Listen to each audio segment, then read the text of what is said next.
lemongrass plant, and I'll be harvesting it today. I've been harvesting it every month. If you look at here, the scars. So once you harvest, it sprouts again. Mine has been sprouting at least every month. So this small container, I get fresh lemongrass.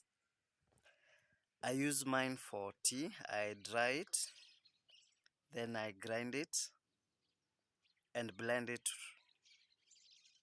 with hibiscus and make tea with it. This time I'll be blending it with hibiscus and stevia and see how that goes.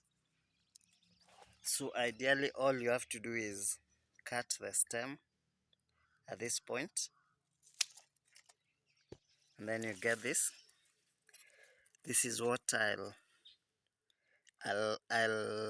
chop it into smaller pieces, then let it to dry by itself. It dries very fast. In a day or two it will be dry. Then I'll grind it.